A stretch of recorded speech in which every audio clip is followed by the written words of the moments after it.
Welcome to சிவிக்குட்டி channel. இன்னைக்கு காளான் ஊறுகாய் எப்படி செய்யறதுன்னு பார்க்கலாம். இந்த சேனலை இப்போதான் முதன்முறையாக பார்க்குறீங்கன்னா லைக் பண்ணுங்கள், ஷேர் பண்ணுங்கள், கமெண்ட் பண்ணுங்கள், முக்கியமாக சப்ஸ்கிரைப் பண்ணுங்கள். காளான் ஊறுகாய் செய்கிறதுக்கு நான் 1/2 கிலோ காளான் எடுத்திருக்கேன். ஒரு 100 கிராம் பூண்டு தோல் உரித்து வச்சுருக்கேன். இந்த பூண்டை நல்லா அரைச்சி எடுத்துக்கலாம். அதே மாதிரி காளானை சின்ன சின்ன துண்டுகளாக வெட்டி எடுத்து நல்லா கழுவி எடுத்து வச்சுக்கலாம். இப்போ காளான் ஊறுகாய் செய்கிறதுக்கு ஒரு வாணலியில் ஒரு 1½ ஸ்பூன் வெந்தயத்தை வறுத்து எடுத்துக்கலாம். எண்ணெய் எதுவும் சேர்க்காம வெறும் சட்டியில் வறுத்து எடுத்துக்கலாம். வெந்தயம் லைட்டாக வறுபட்ட உடனே அது கூடவே ஒரு 1½ ஸ்பூன் கடுகு சேர்த்துக்கலாம். கடுகு சேர்த்து நல்லா படபடன்னு வெடித்து வரும்போது எடுத்து ஆற வச்சு இதை பவுடர் பண்ணி எடுத்து வச்சுக்கலாம்.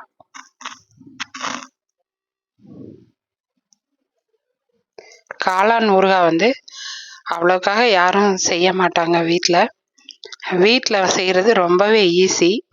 ஆனால் டேஸ்ட் ரொம்ப நல்லது, சத்தும் நல்ல சத்துக்கள் நிறைஞ்சதாக இருக்கும்.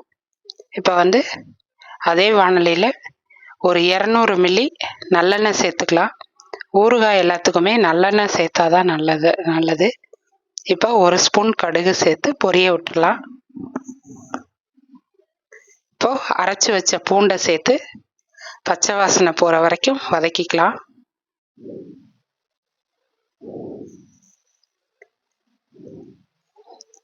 தீயை மிதமான சூட்டில் மிதமாக வச்சுக்கணும்.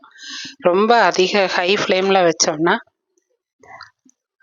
சரிப்பட்டு வராது. அதனால் பூண்டு அடியில் பிடிச்சிக்கும். இப்போ பூண்டு பச்சை வாசனை போனதுக்கப்புறமா இந்த பொடியாக நறுக்கி வச்ச காளானை சேர்த்துக்கலாம்.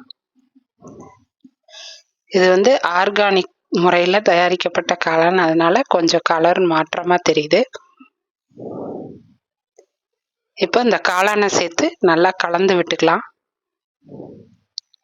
இப்போ காளான் தண்ணி விட்டு வரும். அந்த தண்ணியிலேயே அடுப்பை மீடியம் ஃப்ளேம் அல்லது சிம்மில் வச்சு நல்லா இந்த காளானை இந்த தண்ணியிலேயே வேக விட்டுருவோம். உப்பு முதல்லையே சேர்க்கக்கூடாது, சேர்த்தா ரொம்பவும் தண்ணி விடும். இந்த காளான் தண்ணி கொஞ்சம் வற்றி வரும்போது உப்பு தேவையான அளவு சேர்த்துக்கலாம். இப்போ பாருங்கள், காளான் அந்த தண்ணியிலே வெந்து வந்துருச்சு. இப்போ உப்பு தேவையான அளவு உங்களுக்கு எவ்வளோ தேவையோ அந்த அளவுக்கு சேர்த்துக்கோங்க. இப்போ தண்ணி ரொம்ப கொஞ்சமாக தான் இருக்குது. இப்போ இந்த ஸ்டேஜில் ஒரு 50 கிராம் மிளகாத்தூள் சேர்த்துக்கலாம். இந்த வறுத்து வச்ச வெந்தயம் கடுகு பொடியை சேர்த்துக்கலாம். அதே மாதிரி 1 ஸ்பூன் பெருங்காயத்தூள் சேர்த்துக்கலாம். நான் கட்டி பெருங்காயத்தை பொடி பண்ணி வச்சுருக்கேன், அதை தான் சேர்த்துக்கிறேன். இப்போ நல்லா கலந்து விட்டுக்கலாம். தீ மிதமாகவே இருக்கணும். இப்போ இந்த மிளகாத்தூள் இதோட பச்சை வாசனையெல்லாம் போயிடுச்சு. நல்லா எண்ணெய் பிரிஞ்சு வர ஆரம்பிக்குது.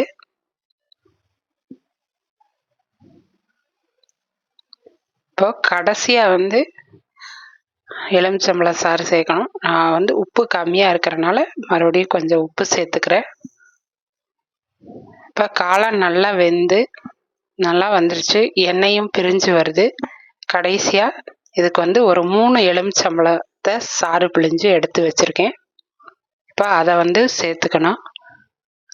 எலுமிச்சம்பழ சாறு சேர்த்ததுக்கப்புறமா சும்மா 1 கொதி 2 கொதி வந்தால் போதும். இப்போ நான் 3 எலுமிச்சம்பழ சாறு சேர்த்துருக்கேன். இப்போ இது கூட வினிகர் ஒரு 50 மில்லி சேர்த்துக்க போகிறேன். நீங்கள் வினிகர் தேவையில்லை அப்படின்னு நினச்சிங்கன்னா ஒரு 5 எலுமிச்சம்பழத்தை சாறு பிழிஞ்சு சேர்த்துக்கணும். நம்ம இதுக்கு புளி சேர்த்தக்கூடாது, அதனால தான் எலுமிச்சம்பழ சாறு சேர்த்துருக்கேன். இப்போ 50 மில்லி வினிகரும் சேர்த்து நல்லா கலந்து விட்டாச்சு. இப்போ நல்லா ஒரு கொதி 2 கொதி வந்ததுக்கப்புறமா அடுப்பை ஆஃப் பண்ணி ஆற வச்சு ஒரு கண்ணாடி பாட்டிலில் மாற்றிக்கலாம். இப்போ அடுப்பை ஆஃப் பண்ணிடலாம். பாருங்க ஃப்ரெண்ட்ஸ், அருமையான